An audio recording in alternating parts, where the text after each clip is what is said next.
Aleluia, Deus seja louvado. Hoje nós temos o privilégio de receber aqui um amigo, um irmão e um pastor que congregou conosco, foi nosso pastor.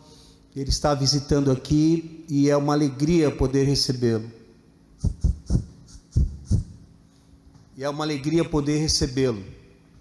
E eu quero convidar aqui o pastor Vinícius, que dará a palavra pastoral desse domingo. E nós temos dose dupla, né? Depois nós teremos a Escola Bíblica Dominical com o pastor Eruá, que é pastor de fato, que já chegou e já está aqui. Pastor Vinícius hoje é pastor em Piratininga, Igreja Batista do Parque Piratininga. O pastor Vinícius é casado com a irmã Fernanda, tem um filhinho de 3 anos, que é o Davi. Pastorzão, se faltar alguma coisa, fica à vontade. Deus o abençoe.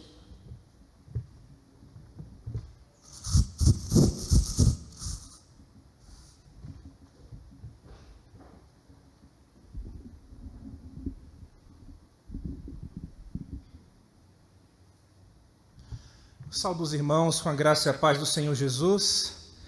Bom, para mim é motivo de grande alegria estar aqui. Eu confesso que eu queria estar vendo os irmãos pessoalmente.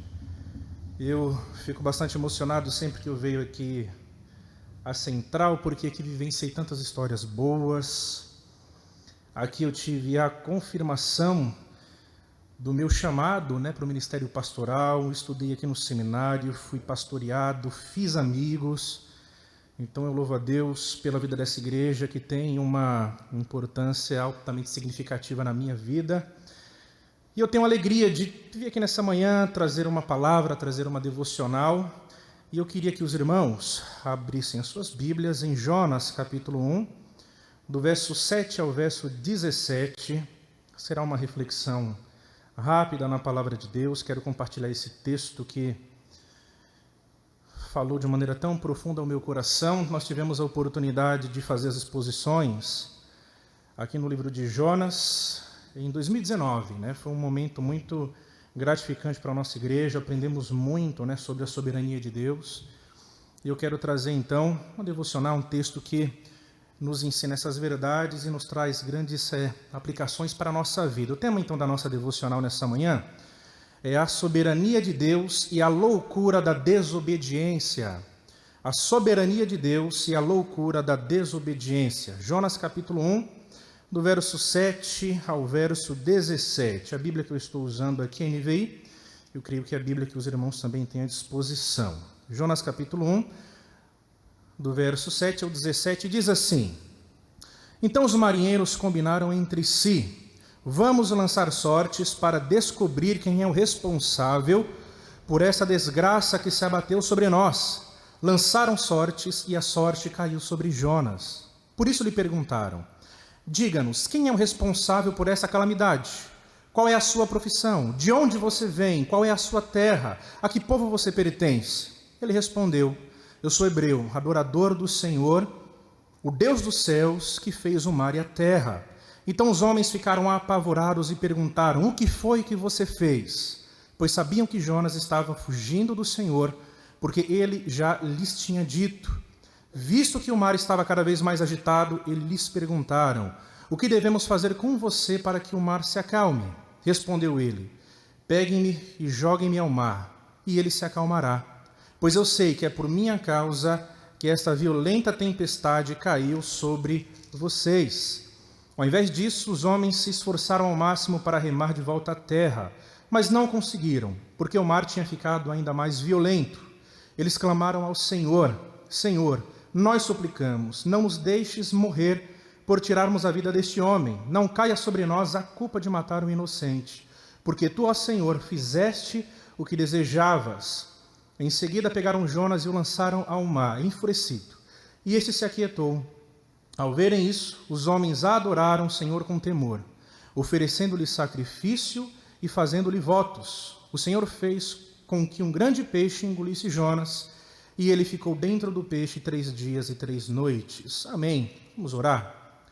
Santíssimo Deus e glorioso Pai, Senhor, que privilégio nós temos de ler a Tua palavra.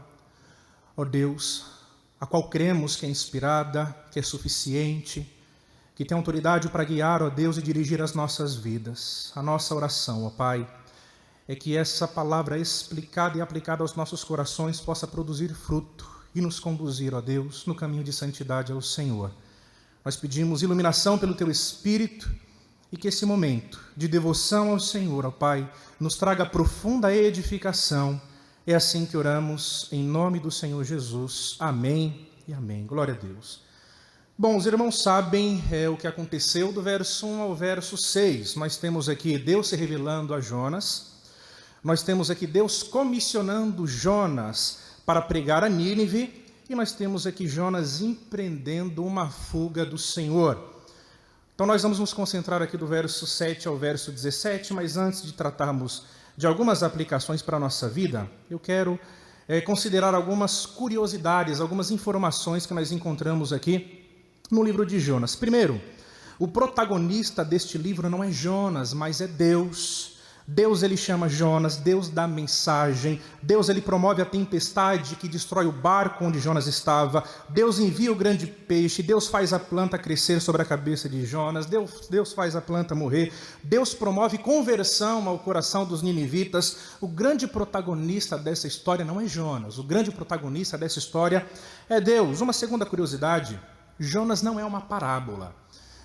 Dentro do círculo teológico liberal, alguns que defendem que, na verdade, Jonas é uma parábola. Afinal, um homem sendo engolido por um grande peixe, passar 3 dias e 3 noites no ventre de um peixe sem que seja consumido pelo suco gástrico e todas essas baboseiras. Não. Nós não cremos que Jonas é uma parábola, nós cremos que se trata de uma narrativa histórica. Jesus Cristo, ele reconheceu a historicidade não apenas de Jonas e desse evento, mas Jesus Cristo também reconheceu a historicidade da conversão em massa dos ninivitas. Interessante que lá em Mateus capítulo 12, verso 40 e 41, nós encontramos o evangelista Mateus dizendo o seguinte: pois assim como Jonas esteve 3 dias e 3 noites no ventre de um grande peixe, assim o Filho do Homem ficará 3 dias e 3 noites no coração da terra. Os homens de Nínive se levantarão no juízo contra essa geração e a condenarão, pois eles se arrependeram com a pregação de Jonas, e agora está aqui o que é maior do que Jonas. Então vejam, irmãos, não caia nessa de que Jonas é uma possível parábola, não. Jesus Cristo, ele reconhece a historicidade de Jonas, dos eventos descritos nesse livro, e Jesus Cristo reconhece, irmãos, a conversão em massa dos ninivitas. Isso é muito interessante. Terceiro, o significado do nome Jonas, pomba, é uma possível referência à paz entre Deus e os homens. É uma possível referência a essa experiência de conversão dos ninivitas promovida por intermédio de Jonas. Quarto, esse é um texto cheio de ironia também. Bom, Deus salva o profeta da morte, mas o profeta não deseja que Nínive seja salva.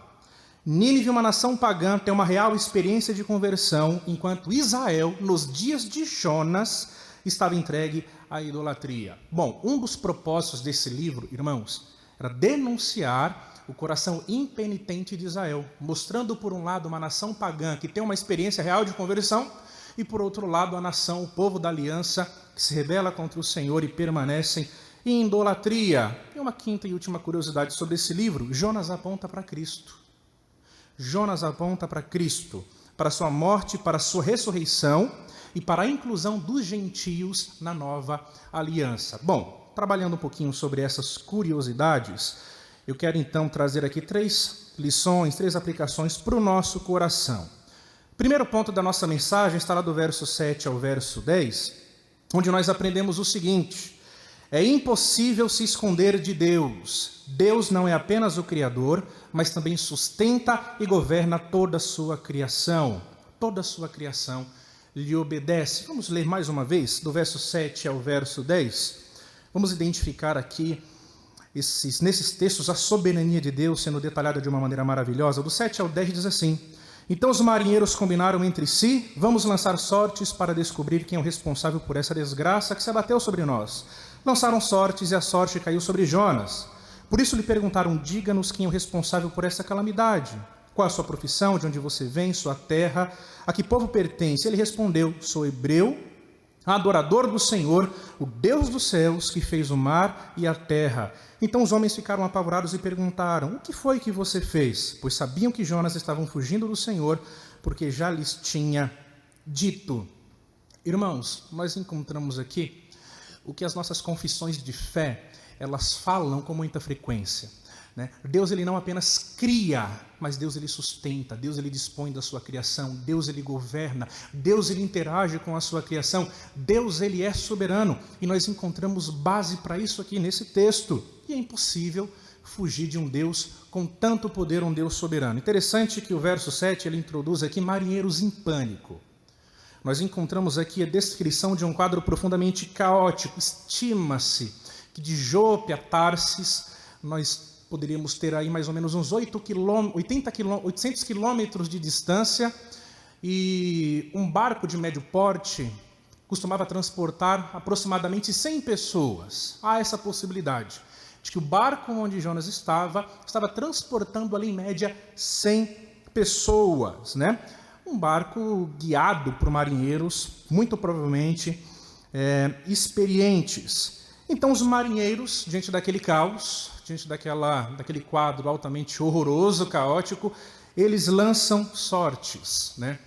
A gente precisa parar um pouquinho por aqui, porque, bom, era uma prática comum, né, das religiões à época, também era uma prática comum do cristianismo, ou melhor, do judaísmo, mas não tem nada a ver com o cristianismo, tá bom? Sempre quando a gente fala sobre sortes no Antigo Testamento, é muito bom a gente parar um pouquinho e falar sobre isso. Isso aqui não dá base para o crente apostar na loteria, crer em sortes, nada a ver, tá bom? Não tem nada a ver com isso. À luz da nova aliança, nós estamos completamente livres da dependência de sortes, como nós encontrávamos no judaísmo e em outras religiões do Antigo Oriente Próximo. Mas é interessante, eles lançaram sortes, e de aproximadamente 100 pessoas que havia naquele barco de médio porte, a sorte ela cai sobre Jonas. Jonas aqui ele é identificado como o promotor daquele caos. Uma outra coisa interessante nesse texto, irmãos, é que parece que de alguma forma esses marinheiros, eles conectaram todo aquele caos a alguém que possivelmente havia despertado a ira de alguma divindade. Eu quero chamar a atenção dos irmãos novamente aqui para o verso 7, eles vão dizer o seguinte: vamos lançar sortes para descobrir quem é o responsável por essa desgraça que se abateu sobre nós. Na cabecinha dos marinheiros, alguém que estava ali entre aquelas 100 pessoas poderia ser o responsável por aquela calamidade. Aquela pessoa poderia ter despertado a fúria de alguma divindade. Note a sensibilidade religiosa daqueles marinheiros. E aqui nós paramos um pouquinho. Para trabalhar uma pequena aplicação. Primeiro, não dá para se esconder de Deus. Ele é o absoluto criador, governador, sustentador e mantenedor da sua criação. O estadista holandês chamado Abraham Kuyper tem uma famosa frase onde ele diz que na criação, no universo, não existe 1 centímetro quadrado sequer a que Cristo não diga é meu. Tudo é do Senhor. Ele é soberano sobre absolutamente toda a sua criação. E nós temos aqui uma loucura. Nós temos aqui um homem que reconhecia a soberania de Deus, querendo fugir dele. Isso é interessante. Mas nós encontramos aqui uma outra aplicação. Jonas, ele foi o promotor desse caos. Isso indica, irmãos, que a desobediência, ela pode trazer algum nível de consequência, não apenas para nós, mas para pessoas que vivem perto de nós. A desobediência, no final das contas, é uma grande loucura. Primeiro porque ela desconsidera um fato. Deus é soberano e controla toda a sua criação. E a desobediência envolve pessoas ao nosso redor. E aqui nós temos um homem que suscitou a fúria do Senhor, trazendo um caos terrível para mais de 100 pessoas. Por isso, irmãos, que desobedecer a Deus é uma loucura. Fugir de Deus é uma loucura. Se rebelar contra a vontade de Deus é uma loucura. E nós temos esse texto deixando isso completamente evidente. É interessante que no verso 8, os marinheiros fazem aqui um detalhado interrogatório a Jonas, de onde ele veio, qual era a sua profissão, de que nação ele pertencia. E a resposta de Jonas ela foi interessante. Jonas ele responde assim: olha, o Deus a quem eu sirvo, ele é o soberano Deus. Ele vai dizer aqui, o Deus dos céus, o que fez o mar e a terra. parafraseando Jonas, é como se ele tivesse falado assim: olha, eu creio que o Deus que eu sirvo, ele é soberano. Ele tem um controle sobre absolutamente toda a criação. Toda a sua criação se submete a ele, inclusive o mar. E para fugir do Senhor, eu vim para o mar. A loucura da desobediência. A loucura da desobediência. Então é muito importante que nós, crentes, a gente considere isso, irmãos. É impossível se esconder de Deus. É impossível pecar sem que Deus veja.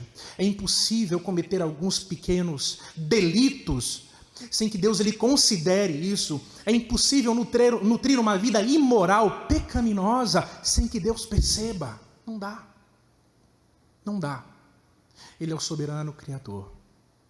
Considere isso. Desobedecer a Deus é uma grande loucura. Isso pode trazer uma grande consequência para a nossa vida e envolver pessoas que estão perto de nós, como foi o caso do Jonas. Então note que aqui do verso 7 ao verso 10 nós encontramos várias implicações, mas o tema central aponta para a soberania de Deus. A segunda coisa que nós aprendemos aqui, irmãos, do verso 11 ao verso 13, é possível que algumas tempestades cheguem a um fim quando a gente desistir de fazer aquilo que Deus não autorizou. Do verso 11 ao verso 13, nós encontramos o seguinte: visto que o mar estava cada vez mais agitado, eles lhe perguntaram: o que devemos fazer com você para que o mar se acalme?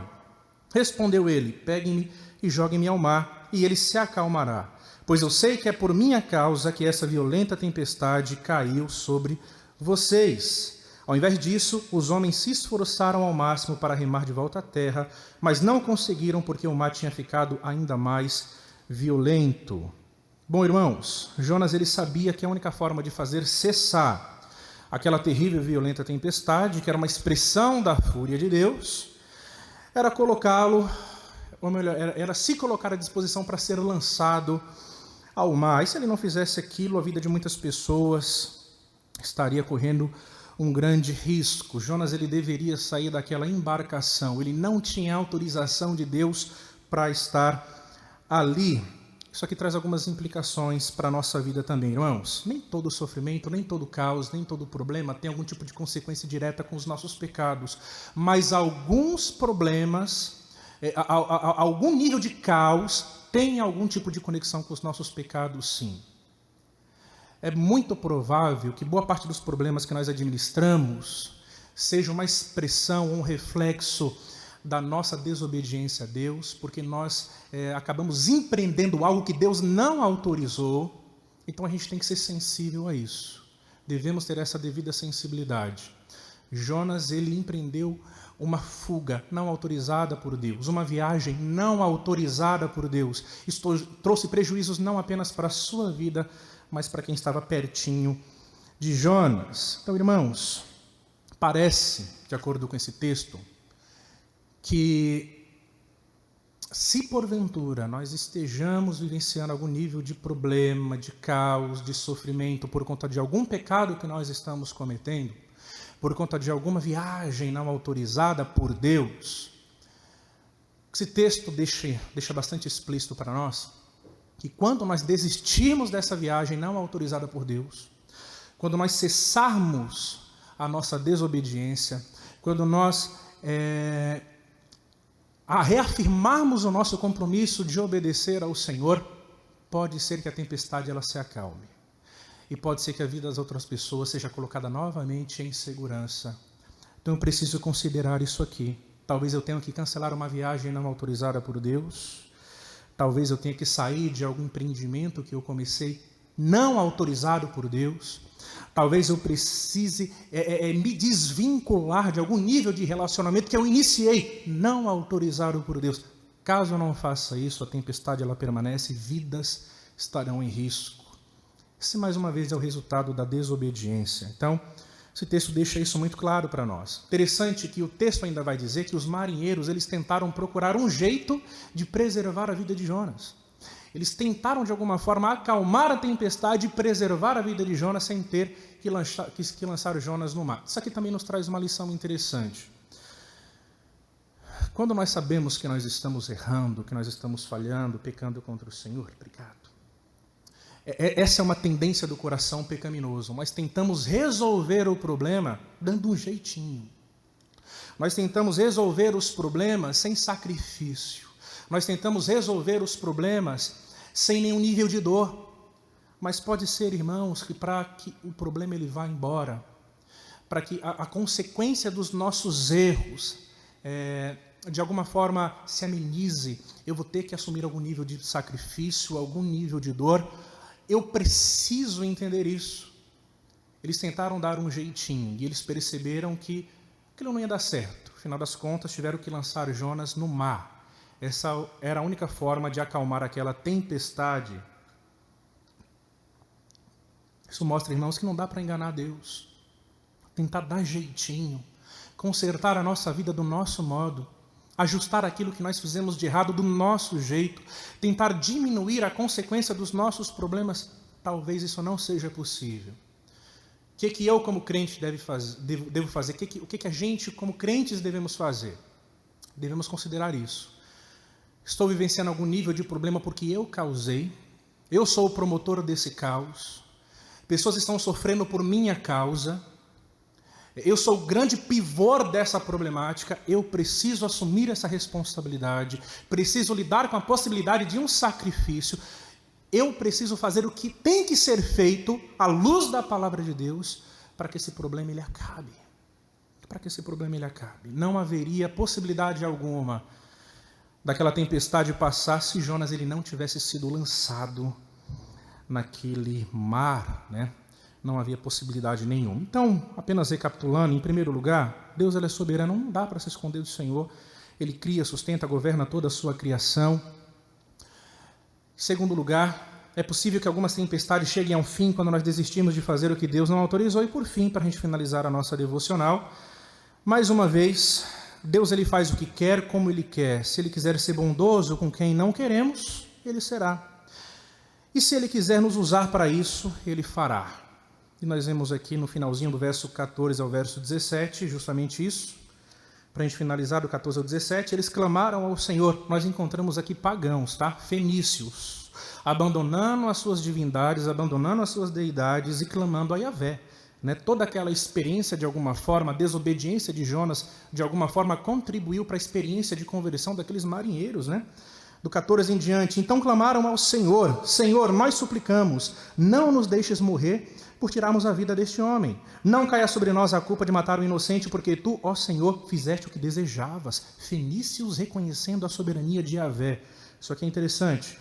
Em seguida pegaram Jonas e o lançaram ao mar enfurecido, e este se aquietou. Ao verem isso, os homens adoraram ao Senhor com temor, oferecendo-lhe sacrifício e fazendo-lhe votos. O Senhor fez com que um grande peixe engolisse Jonas, e ele ficou dentro do peixe 3 dias e 3 noites. Bom, irmãos, o texto agora, ele parece relatar uma experiência real de conversão, uma experiência legítima de conversão daqueles marinheiros pagãos. E nós temos aqui algumas evidências. Primeiro, eles são apresentados ao Deus verdadeiro, a Yahvé, Criador dos céus, do mar e da terra, por Jonas. Né? Naquele primeiro interrogatório do verso 8, nós vemos então Jonas apresentando Deus a quem ele serve. Segunda evidência de experiência de conversão, eles abandonaram suas divindades fenícias e eles clamaram ao Deus verdadeiro, eles clamaram ao Deus de Jonas. Terceira evidência de conversão, eles demonstraram sensibilidade à culpa de ter que lançar um homem ao mar. Senhor, nos perdoe, não coloque sobre nós a culpa de ter que matar esse homem. Nós temos homens agora aqui com essa sensibilidade. Quarta evidência, eles reconheceram a soberania de Deus. Eles falaram: o Senhor faz o que quer. Sabe o que é interessante, irmãos? Que nós encontramos aqui pagãos, nós encontramos aqui fenícios, que tiveram uma experiência de conversão e, sem discipulado, reconheceram a soberania de Deus. Tem crente, irmãos, que tem tanto tempo de vida cristã e tem dificuldade de entender que Deus ele controla todas as coisas, inclusive a vontade dos homens. E nós temos homens aqui, recém-convertidos, reconhecendo a soberania de Yahvé. Isso aqui é interessante. E outra coisa que nós aprendemos aqui ainda, irmãos, é que por fim eles adoraram ao Senhor, fizeram sacrifícios e ofereceram votos. Tudo isso aqui de alguma forma aponta uma real experiência desses fenícios, desses pagãos. O que nós aprendemos com tudo isso? Pelo menos 3 coisinhas aqui. Primeiro, a experiência de conversão dos marinheiros prefigurava a experiência de conversão dos ninivitas. Era como se Deus estivesse dando uma palhinha para Jonas, está vendo? Apesar da sua desobediência, apesar da sua fuga, eu salvo quem eu quero. Apesar da sua dureza, apesar de você se rebelar contra mim e tentar fugir, eu salvo quem eu quero. E assim como eu fiz com esses fenícios, eu farei com os ninivitas também. E eu vou usar a sua vida. Isso é interessante. Isso é interessante. Deus, ele salva pessoas apesar de nós. Deus, ele salva homens apesar de nós. A gente tenta fugir, mas Deus, se ele escolher usar a nossa vida, ele assim o fará.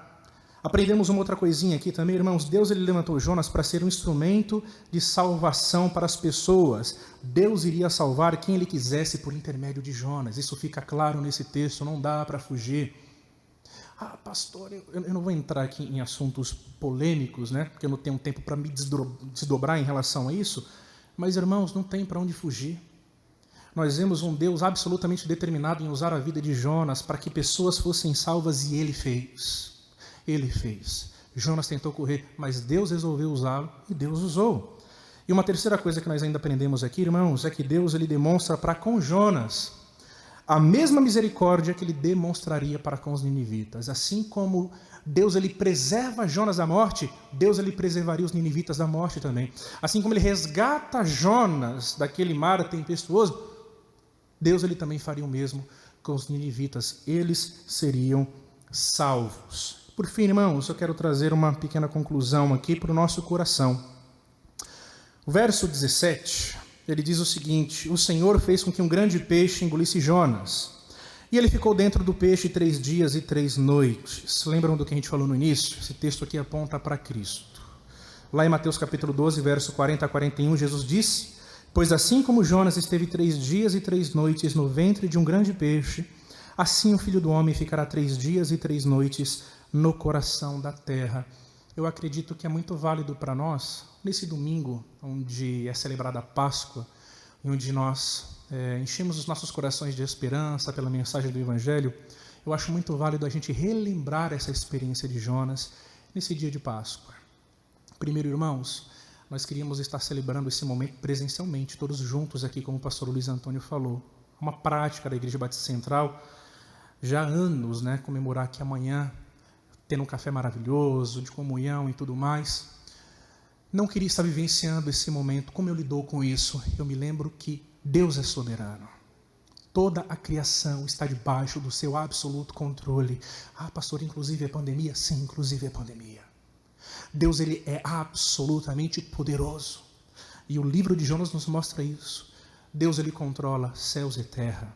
Deus, ele controla o mar. Deus, ele controla os homens. Deus, ele controla os animais. Deus, ele controla a vida vegetal. Deus, ele é absolutamente poderoso. Aquieta o teu coração. Deus, ele é soberano.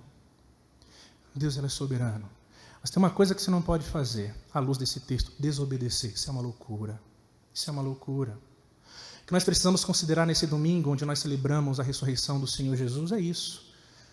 Fiz alguma coisa que desagradou o Senhor, estou em alguma viagem não autorizada pelo Senhor, é tempo de arrependimento, parar de fazer aquilo que Deus não se agrada. Pular fora dessa embarcação, dessa viagem não autorizada, privar não apenas a minha vida das consequências do pecado, mas a vida das pessoas que estão perto de mim também.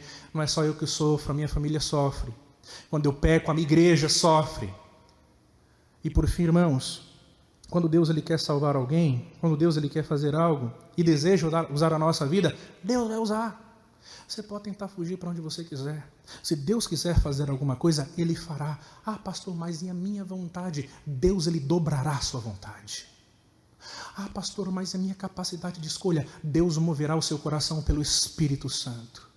Pastor, mas é uma grande nação, um homem trazendo uma mensagem para promover conversão em massa. O problema, irmãos, é que nós estamos olhando para a pessoa errada. Nós estamos olhando para Jonas e suas limitações, enquanto nós deveríamos estar olhando para o Deus em que Jonas apresenta aqui. A sua soberania, o seu poder, a sua capacidade de realizar grandes obras. E por fim, quando lê Jonas, lembre-se de Cristo. Jonas aponta para Cristo. Jonas aponta para Cristo.